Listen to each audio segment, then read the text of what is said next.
Good afternoon and welcome to Cup of Joe. I'm your host, Jason McNeil. Now today, I want to touch on the Jian Ghomeshi CBC scandal. We're here with Tanisha from Toronto, and the reason I want to touch on this is because I think it's a bigger issue than Jian Ghomeshi or the CBC in general. I think more specifically, it speaks to domestic abuse, domestic violence, and the issues between men and women just generally in the dating world.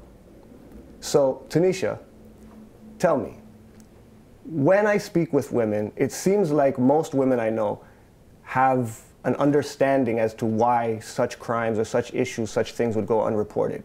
Now, to me, this seems very foreign. I don't understand why you wouldn't want to speak out if something of this nature happened to you. It's a very serious thing. So where is that disconnect? Where is it that I don't see it as a serious thing when it's happened to me, or not serious enough for me to come forward with? So I think first of all, we want to address the fact that I think that most women actually do want to come forward. I don't believe that they want to stay hidden.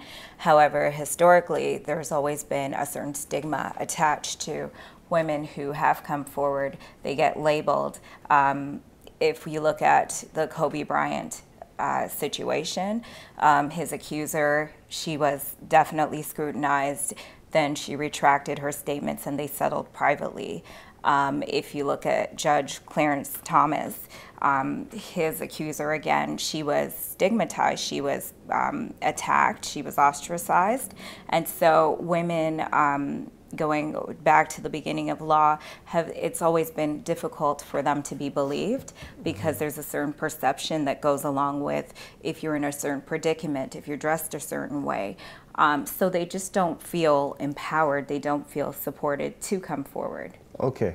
So when you say, because I would agree, and there is a lot of stigmatization that surrounds the whole issue, but we have to look at, okay, so who's stigmatizing women? If a woman comes forward, is it media that stigmatizes her? Is it the people that would be the influential people that are around the person committing this act or this crime that stigmatizes them? Where does this come from? Because we have to scrutinize, right? If you make a claim, whether it's of a sexual nature or any other nature, you have to be scrutinized. If I say someone robbed me, I have something has to be missing, which is much easier to point at and see and say, okay, well, that's the crime involved.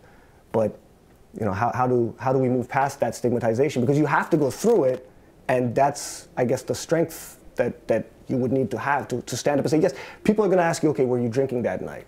I think it's a fair question, and I think that someone who really believes I've done nothing wrong, you say, yeah, I was drinking, but that's not the point, right? And I get it. It might not feel like people will believe you. But if you're not willing to, to risk it, then aren't you sort of letting yourself down, letting the other people down as well, right? Because the reason a Jian Ghomeshi can go on for so long, as we were discussing before the show, is because it's not necessarily recurring against one person.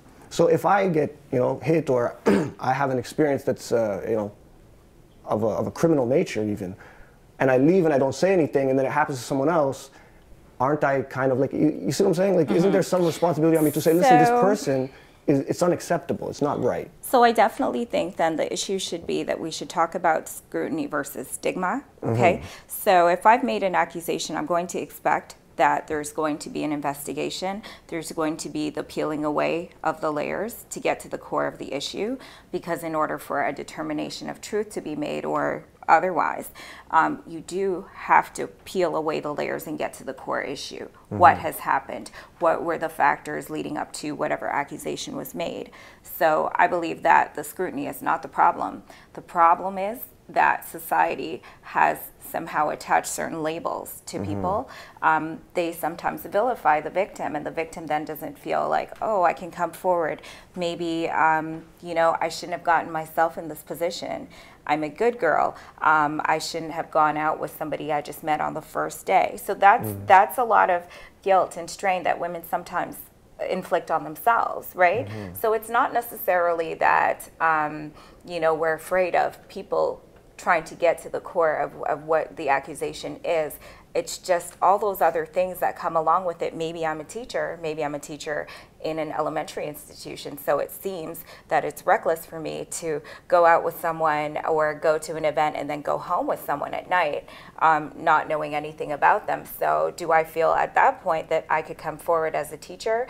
I know I should, because then I probably have the education, I probably know what to do if certain situations occur.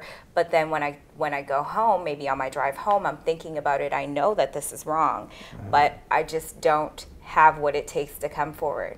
And I think that a lot of the times people are not sure of what the statute of limitations are when they make such accusations or to make such accusations.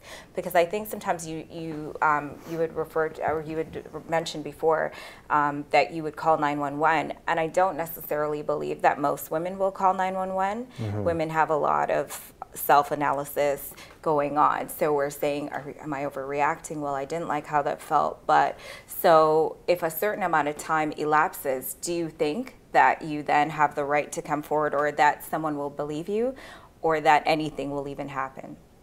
Okay. Well, that makes sense. And I mean, the example you give of a teacher is actually very poignant. It's one I wouldn't consider. But yeah, if you're a teacher and you have young students, and this is going to be in the media, or it's going to be getting attention, yeah, these questions, they may, even if you are correct and you didn't do anything wrong, yeah, they don't always play nice, right? The media doesn't play nice. The defense lawyer is definitely not going to play nice. So yeah, I can see where they're going to try to paint a picture of you. It's almost like you're being victimized again. Right. So a lot of people, they'll say, well, I can't put my family through that, because then it doesn't just affect you; it starts to affect your loved ones, right? And can you handle that? Can you have that happen in your life? Yeah. Now, conversely, and this is one that's always driven me kind of crazy, is whenever allegations come out and they start to paint this woman as somehow a philanderer. You know what I mean? Like, oh, she just, she's like that. She just sleeps with a lot of guys, whatever. There's, names that I'm not going to say. But at the end of the day, if a woman is like that, genuinely, if she is like that, and she hasn't had any complaints until now, and this guy, doesn't that mean more so there's some kind of problem with this one person? I get that it's not nice for the woman's image, but at the end of the day, doesn't that also, as a group, tell us, well, wait a minute, if 99 people were no problem and this guy was a problem, then maybe this guy's a problem, right? So shouldn't that also come out from the same sort of scrutiny? Shouldn't we also take this information about that other individual? Well, definitely. Like I believe now, though, that we have kind of hit a turn where when employers are mandated by the law to investigate any accusation of harassment, they have to investigate it. That is their due diligence. So if they don't, they can be fined, right? They can be sued, and executives can be sued. So that's one thing. So now people are feeling stronger. They're feeling more empowered to come forward. But when you look at the person, the accuser, right? They're still having that kind of self-doubt, self-assessment. Can I really put my life out there, right? So there are two different types of things that go on. Like, one, the employer has a responsibility to look into something that's going on. Then we're looking at the victim, and then you're looking at the person who is being accused. So the allegations against Ghomeshi at this time seem plausible, because it seems as though he has been allowed to do this for many, many years, because now you're even hearing things about when he was back at York University and different situations like that. So I believe that it is tying everything together. So even if he was with a promiscuous girl or a prostitute, it's possible for a prostitute to be raped. Should she be believed? Absolutely. Oh, 100%. Right? Yeah, absolutely. That's true. But again, there does have to be the scrutiny, right? We do have to prove guilt, right? But it does come full circle to the CBC when we talk about the employer, right? So this has been going on for a while, and outside of the S&M allegations of a rough nature, there is harassment at work allegations, right? There is the fact that a professor at Western saw fit to not recommend displacement for his students. So how much of this will fall on the CBC? This guy's getting paid with tax money, right? At the end of the day, he's getting tax dollars to perform a job, and as far as I can see, the CBC just looks the other way. Even the producer of Q is being shuffled to another show, right? Like, I don't want to be involved with that show anymore, but put me over here. Okay, well, you were producing a show where the guy who is the star was, you know, acting in a manner where he was taking his position and he was using it to manipulate people.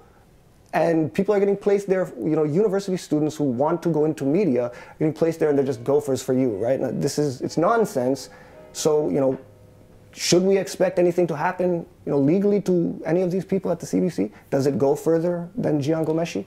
So the CBC have hired their own attorneys to now start an investigation, an internal investigation. And of course, this is now because allegations have come forth that one of Jian Ghomeshi's colleagues who works on his show made a comment to a producer stating that something had happened by way of some harassment from Ghomeshi, and she was asked how she can make the situation more comfortable for herself. So at that point, as an employer, the CBC would have failed that particular person.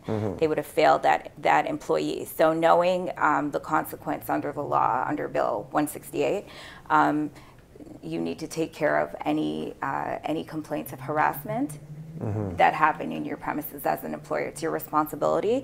I believe that now that these accusations have come to light, they have now, you know, hired a very powerful person and firm to investigate internally their operations to make sure that they really did take the right steps, because now, as an employer backs up against the wall, this is now out.